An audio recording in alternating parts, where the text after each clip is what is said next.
The real reason for the failure to intercept the 4 aircraft seems to have been the high number of military exercises that were being run by NORAD on September 11 out of their base in Cheyenne Mountain, Colorado. As Webster Tarpley noted in his book 9/11 Synthetic Terror, staff exercises or command exercises are perfect for a rogue network, which is forced to conduct its operations using the same communications and computer systems used by other officers who are not necessarily party to the illegal operation. Interestingly enough, on the evening of September 10th, the security level for the NORAD computer system called Infocon had been dropped to normal, the lowest level. This made it easier for anyone to penetrate or compromise the computer networks of the air defense system. On September 11, between 4 and 10 military exercises had been scheduled, some of them involving false hijacks of commercial airplanes. This unusual number of exercises had 2 major consequences. 1, they moved a large number of fighters out to Canada and Alaska. 2, they created a major confusion in the system as soon as the real hijackings were reported. We have a hijacked aircraft headed towards New York, and we need someone to scramble some F-16s or something up there to help us out. Is this real world or exercise? No, this is not an exercise, not a test. The process of authorization for scrambles was lengthy and complicated. Hey, I just talked to Otis here, and they said they needed a NIADS authorization. Confusion and pressure kept mounting. I don't know where I'm scrambling these guys to. I need a direction, destination. At times, communications were jammed. If you could do me a favor and have them call us, we cannot call out for some reason. Some in the military quickly realized the simulations were causing a problem. You know, let's get rid of this goddamn sim. Hey, turn the sim switches off. Just get rid of that crap. I hope they cancel the exercise because this is ridiculous. But they were not canceled. Even after both towers in New York had been hit, when everyone knew America was under attack, the war games continued. You guys watching the news? Yeah. I wasn't sure. I've been watching for about 10 minutes. They suspend the exercise now? Not at this time, no. Apparently, someone took advantage of the situation. While the plane headed for the Pentagon was quickly approaching from the west, an unknown source, which was never identified, reported that American 11 was headed towards the Capitol even though the plane had already crashed into the North Tower. I just had a report that American 11 is still in the air and it's heading towards Washington. American 11 is still in the air? This attracted all the attention towards the so-called Phantom plane. He's still airborne, he's still a hijack out there, but we can't get a position on him.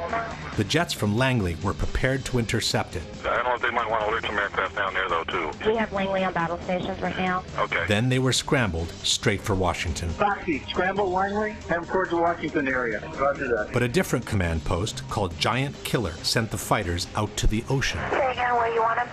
We want him in the Whiskey 386 area. This didn't sit well with the operations center. Freaking Giant Killer and their wisdom sent him out over the water when we scrambled him to Washington. By the time the plane headed for the Pentagon was circling the Capitol, it was too late for the Langley jets to intercept it.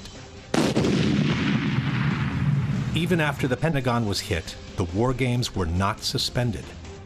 And again, while United 93 was being hijacked, another false alarm attracted the attention in the opposite direction. Did you get the word? I got a Delta 8 and 9er southeast of Toledo. 8 and 9, that's a hijack. They think it's possible hijack. Fuck. South of Cleveland, we have a code on him now. Good, pick it up, find it.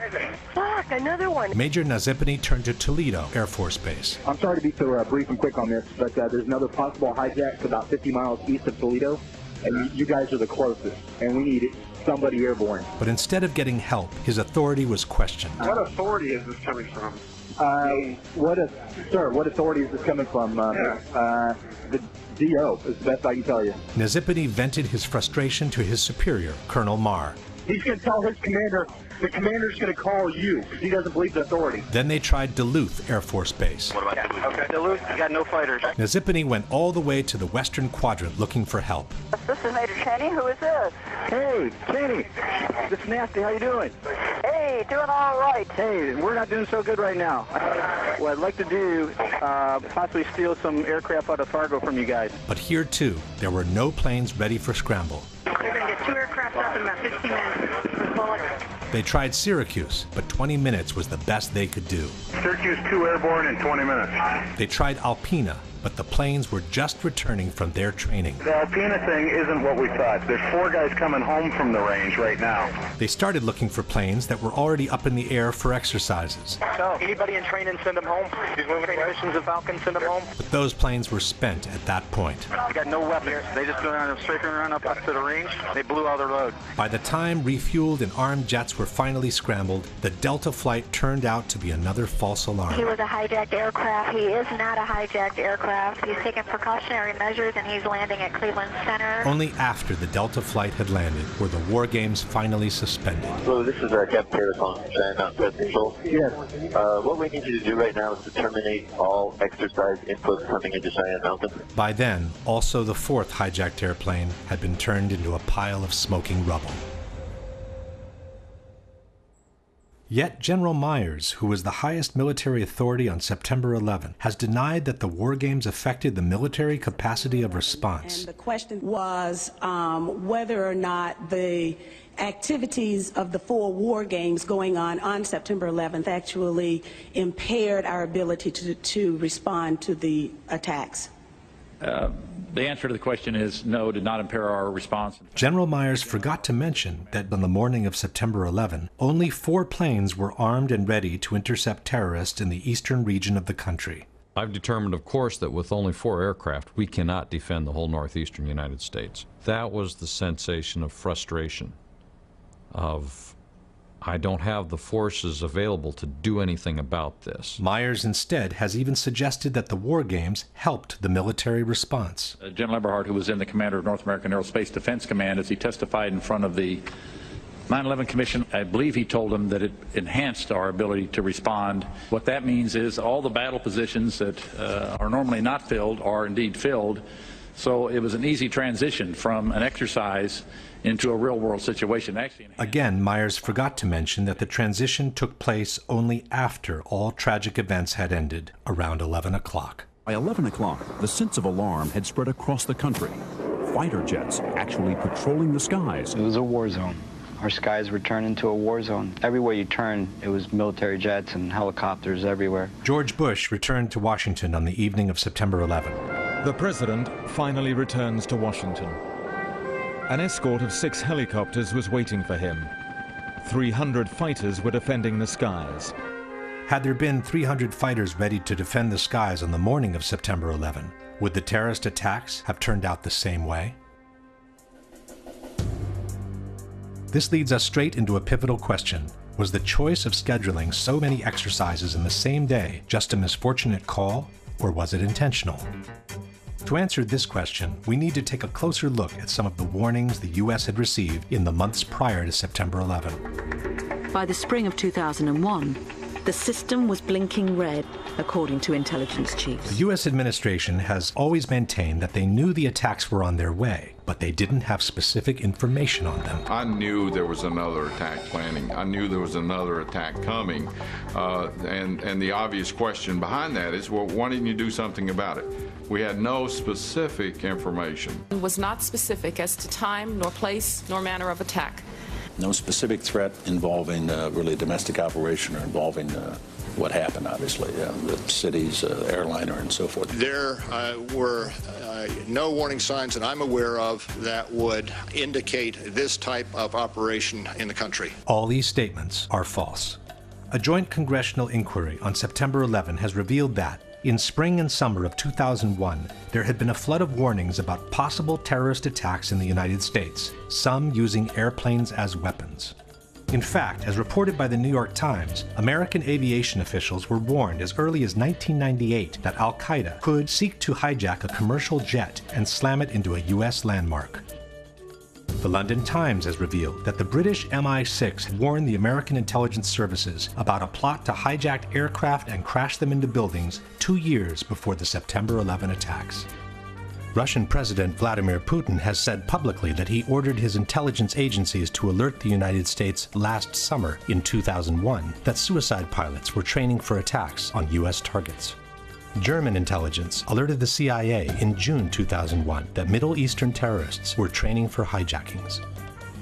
The Sunday Herald has confirmed that Britain gave President Bush a categorical warning to expect multiple airline hijackings 1 month before the September 11 attacks.